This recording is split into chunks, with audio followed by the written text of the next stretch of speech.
बहुत समय पहले की बात है।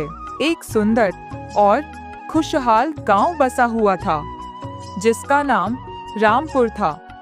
इस गांव में हर कोई मिलजुल कर रहते थे। खेतों में हरियाली लहराती थी, नदियां शुद्ध जल से भरी रहती थीं, और लोग सादा जीवन जीते हुए एक दूसरे की मदद करते थे। रामपुर राज्य का युवा राजकुमार अशोक अपनी बहादुरी, सौंदर्य और करुणा के लिए प्रसिद्ध था। प्रजा उसे देवता के रूप में मानती थी। लेकिन किस्मत ने उसके लिए एक अजीब खेल रचा था। कहीं दूर घने जंगलों में एक शिकारी रहता था, जिसका नाम था रामू, और उसका चेहरा राजकुमार अशोक से हूबहू मिलता था। रामू अनाथ था। वह तीरंदाजी और तलवारबाजी में निपुण था, लेकिन उसके मन में समाज और राजसत्ता के लिए एक तरह की जलन थी। एक दिन राजकुमार घूमने के लिए जंगल में गए, और घना जंगल दोपहर का समय होने के कारण कुछ दूर जाते ही राजकुमार एक पेड़ के पास जाकर आराम करने लग जाते हैं। तभी एक हरा भरा चमचमाता तोता उड़ता हुआ आया और पास के आम के पेड़ पर बैठ गया। राजकुमार ने मुस्कुराकर कहा, अरे तोते मियाँ, क्या हाल है तुम्हारा? राजकुमार अर्जुन, आपके ही राज्य में हूँ। हाल बुरा कैसे हो सकता है? तुम बोल कैसे सकते हो?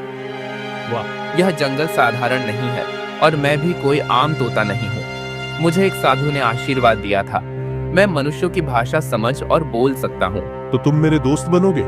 दोस्ती वही निभाता है जो सच्चा सलाहकार भी हो।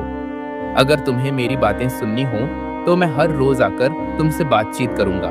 जरूर, मैं रोज तुम्हारी बातें सुनूंगा। राजकुमार ने खुशी से हामी भर दी। अगले कुछ दिनों में तोता और राजकुमार अच्छे मित्र बन गए।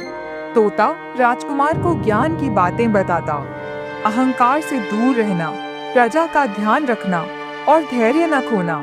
तभी शिकारी वहां से जा रहा था। तभी शिकारी ने पहली बार राजकुमार अशोक को देखा तो उसका दिमाग घूम गया।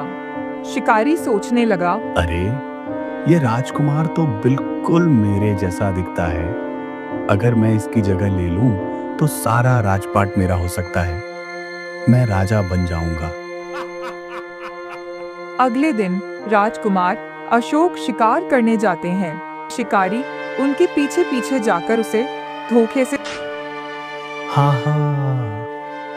अब मैं बनूंगा राजकुमार अशोक, और फिर राजा का सारा सोना, सारी ताकत सब मेरा होगा। और उसका वेश धारण करके महल की ओर चला जाता है। वहीं पर तोता सब देख रहा। फिर तोता उड़ते उड़ते साधु महाराज की कुटिया पर पहुंचता है।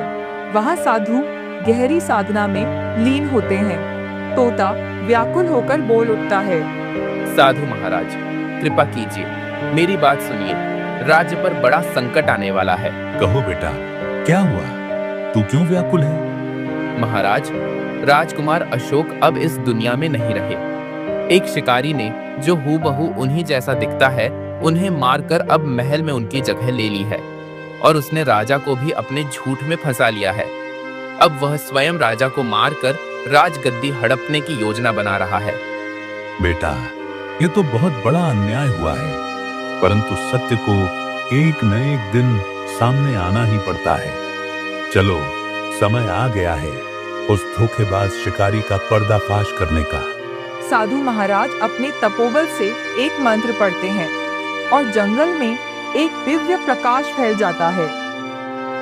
उसी समय गुफा के भीतर एक हलचल होती है। पत्थरों के बीच फंसे राजकुमार अशोक की आंखें खुलती हैं।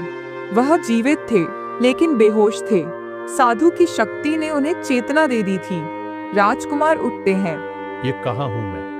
क्या मैं जीवित हूँ? तभी साधु की दिव्य आवाज आती है, राजकुमार, तुम्हारा समय अभी समाप्त नहीं हुआ है, परंतु यह संकट तुम्हारे अहंकार का परिणाम है। अब उठो और चलो, अपनी भूल सुधारो और अपने राज्य को बचाओ। मुझे क्षमा करें साधु महाराज, मैंने आपकी चेतावनी को नजरअंदाज किया। अब मैं अपनी भूल का प्रायश्चित करूंगा। उधर महल में शिकारी बहरूपिया अपने असली रूप में आने ही वाला था। वह राजा के पास जाकर कहता है, पिताजी, अब आपको आराम की जरूरत है। आपको चाहिए कि आप राजपाट मुझे सौंप दें ताकि मैं इस राज्य की रक्षा कर सकूं। इसी बीच एक सैनिक दौड़ते हुए आता है। महाराज, साधु महाराज और तोता दरबार में उपस्थित होना चाहते हैं। उन्हें तुरंत बुलाओ। साधु महाराज और तोता दरबार में आते हैं।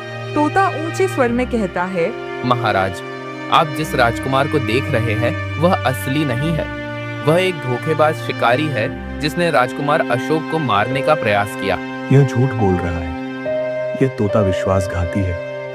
ये सब मुझे फंसाने की साजिश है। मैं कोई झूठा नहीं हूँ। इस राज्य का भला चाहने वाला हूँ और आपके विश्वास का पात्र हूँ। तभी दरबार में असली राजकुमार अशोक प्रवेश करते हैं। पिताजी, यही वह बहरूपिया है जिसने मेरी जगह लेने की साजिश रची थी। राजा का क्रोध अब सीमा पार कर चुका था और कहते हैं, इस विश्वासघात के लिए इसे काल कोठरी में डाला जाए और राजद्रोह के अनुसार दंड दिया जाए।